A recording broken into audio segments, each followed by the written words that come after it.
Mpoki Buya Kamina Mwandagasia. Naam, Isa Benson Mwakilembe, mwalimu wa neno la Mungu. Naam, na mara mwisho wakati naongea na wewe ulikuwa huko Bukavu. Sasa naomba utupe taarifa. Nasikia hapo Bukavu ya Kutumba ameshaingia tayari kwa M23 wanahaa sasa. Nazungumza moja kwa moja kutoka Bukavu, Isa Benson Mwakilembe.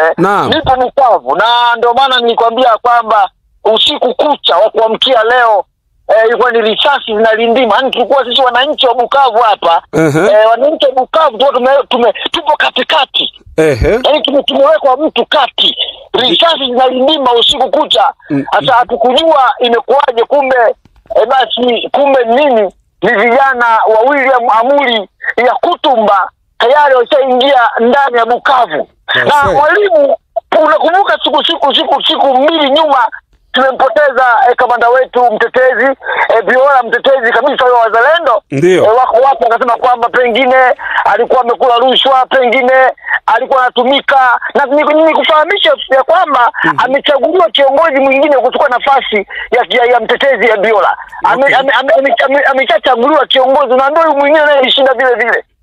Huyu naye alishinda vile vile. Na taarifa ya kwamba hivi ninavyozungumza, unakumbuka wiki 3 nyuma kama sikosei, wale wakina Nanga na wakina Bisimwa walikuwa pale Goma wanashangilia, likapigwa pale Kombola, wakafa watu wa kutosha. Wananchi waliambiwa wasije wakaenda kwenye mikutano ya kuwasikiliza.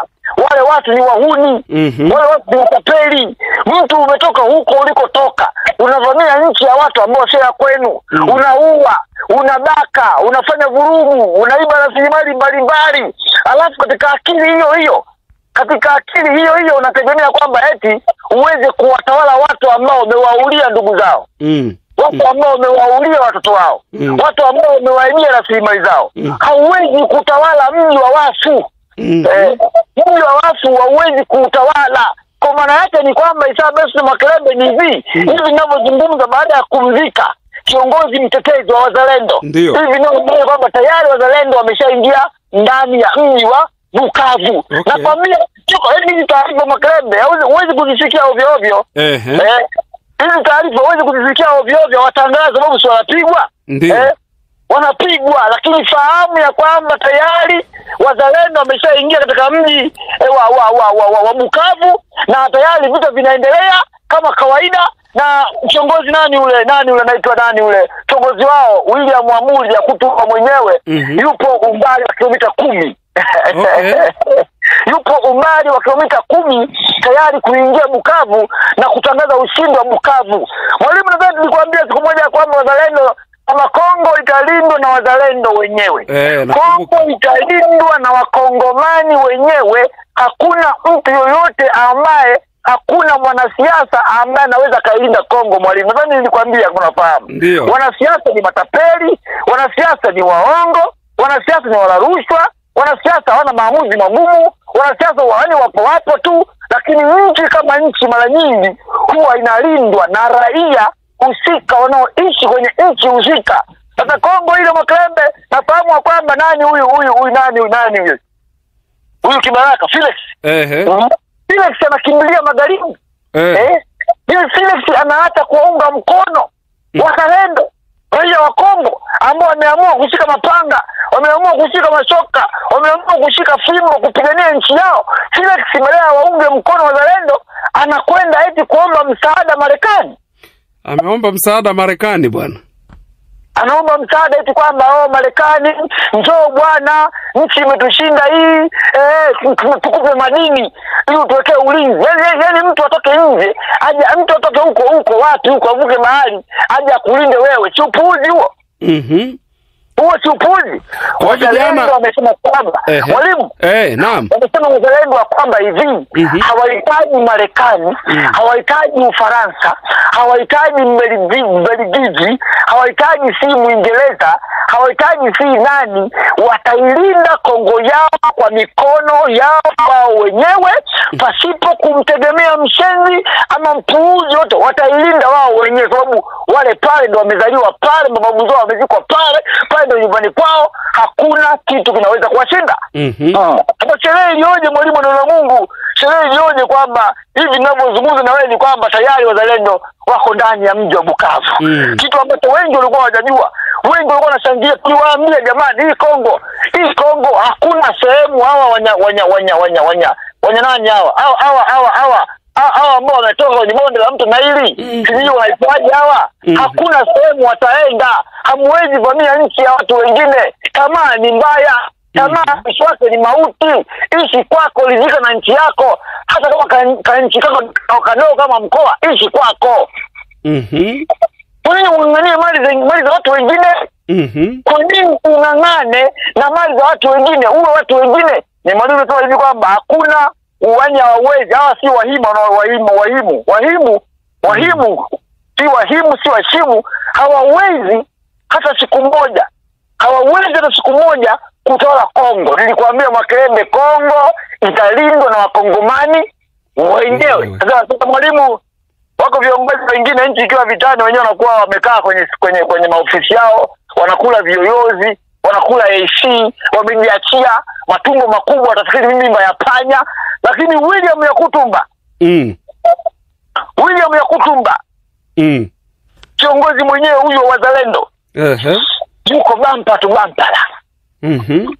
Yuko bampa tu bampala, mega kwa mega, njia kwa njia, mguu kwa mguu, afekipa afebeki yupo.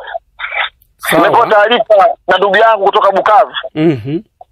Upande wa kusini huko ananiambia kwamba Yakutumba yupo kilomita 10 tu. Yupo kilomita 10. Yaani vijana wako mbele, yuko kilomita 10 kuingia ndani ya mji wa Bukavu. Na hapo Bukavu Mungu kwambia Makerembe, hakuna makabila na agopa haya makabila nilikutajia. Kuogopa haya makabila hawezi kuingia kwenye ardhi yao. Ndugu yangu atoka pia utusaidia kama nakumbuka kwamba haya makabila Wafulelu. Hawezi tawala Wafulelu Makerembe.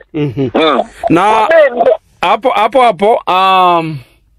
ni kuwa hapa Bukavu si ndio pale ambapo M23 walikusanya mkutano mkubwa sana, wakawa wanahutubia na huku kamera zikirekodi, wakadai kuwa mnaona raia wanavyowapenda M23. Si ndio hapo Bukavu?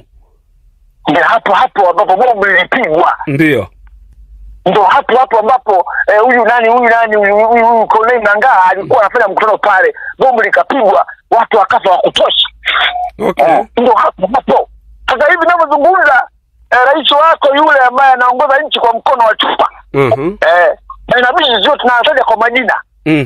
Kama wakati mwingine waelewe kama tunawasaidia. Hivi ninavyozungumza ni kwamba tayari Makerembe amelalamika rais wako ambaye anaongoza nchi kwa mkono wa chuma tangu mwaka 1994 mpaka sasa hivi kwa madarakani. Ameeleza kwamba amesalitiwa. Na huu ni wito. Huu wito ameutoa rais wa Rwanda. Sio mimi Mpoki Buya kama Mwandagasha. Ametoa wito huu kwa Wanyarwanda wote. Mwalimu unanisikiliza? Nakusikia. Umesema ya kwamba Wanyarwanda wote wajiandae. Wanyarwanda wote wajiandae kuishi maisha ya shida, kuishi maisha ya taabu, kuishi maisha magumu. Kwa nini sasa inakuwa hivyo? Amesema wajiandae kuishi maisha ya shida, kuishi maisha ya taabu, kuishi maisha magumu kwa sababu Rwanda imesalitiwa. Sawa. Rwanda imesalitiwa. Sasa kifupi ni kwamba vikwazo vya magharibi. Vikwazo. Ndio. Mzungu anataka akakutumia, yani akiona umeshatumika vya kutosha na kutupa. Akitaka kutupa, yani kwamba wazungu hapo wale kukutumia. Wanapona malengo yao yamekamilika. Wanapona huna mpya tena, huna la maana tena, wanakutupa. Hawezi kuwa bora wakati wote Isa Benson Makerembe. Hawezi kuwa bora wakati wote mwalimu. Na fahamu tu kwamba huu ni ushindi ambao sio wa kawaida kwa sababu wabantu wote wamefurahi. Wabantu lazima wafurahi. Na sio tu wabantu, mtu yote anayependa amani. Mtu yote anayependa amani mwalimu lazima afurahi ushindi huu ambao umepatikana, ama juhudi hizi ambazo wanafanya wazalendo. Na hawa ndio mwalimu nikwambia hivi, sifa za wazalendo. Sifa za wazalendo, sikiliza.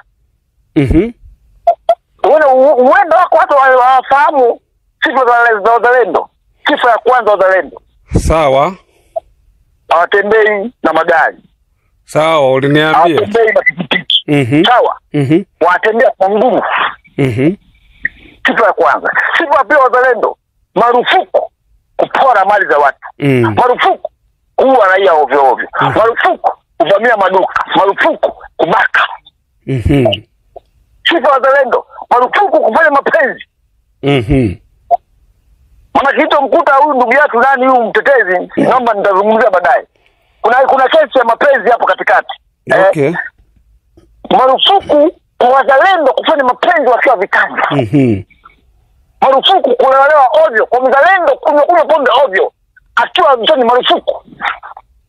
Marufuku kupokea rushwa kwa mzalendo. Mzalendo marufuku kupokea rushwa ya adui. Marufuku kupanda gari au kupewa lift. Marufuku. Mzalendo mara nyingi wanatembea na chakula chao wenyewe. Marufuku kwa mzalendo, nimesema, kubaka, kuua, kupora mali za watu, kunywa pombe, umalaya. Marufuku kwa mzalendo. Sawa. Hiyo ndio kisa kubwa kwa wazalendo. Wanatumia bunduki, wanatumia mapanga, wanatumia mkuki, wanatumia fimbo, wanatumia kuni, wanatumia uchawi. Okay. Mwalimu, watu wapige 0762155025, 0762155025 kupata kitabu cha Laana, Madaraka, Pesa na Damu. Mimi nikushukuru, lakini cha mwisho kabisa mwalimu, amani ni bora zaidi kuliko vita. Tunataka Waafrika wote sisi ni sawa. Yule ambaye anajiona yeye ni bora kuliko mwingine, yatamkuta akumkuta.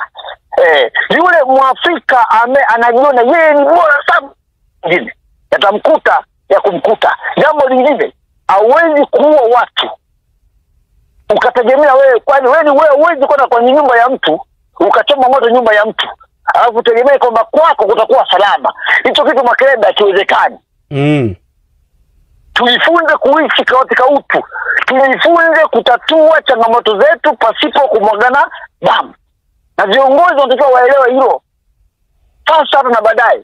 Tunamshukuru sana Mwalimu Julius Kambarage Nyerere ambaye alimaliza ukabila katika nchi yetu. Tanzania haina ukabila mwalimu, na la Mungu sisi wote ni Waafrika. Kwa kumalizia mwalimu tu, nikukumbushe kauli aliyozungumza Osaje Vakwame Nkrumah tarehe 25 mwezi wa 5 mwaka 1963. Sisi sio Waafrika kwa sababu tumezaliwa Afrika. Sisi ni Waafrika kwa sababu Afrika imezaliwa ndani yetu. Wakati huo tuwatie moyo wazalendo waendelee kupambana mpaka ushindi, mpaka dakika ya mwisho. Tusitegemee sana wanasiasa warafi wa madaraka, wahuni, matapeli, vibaka watuongozee mataifa yetu. Wakati mwingine nchi hulindwa na raia wake wenyewe. Mwalimu wa neno la Mungu, nikushukuru bwana. Asante sana. Haya.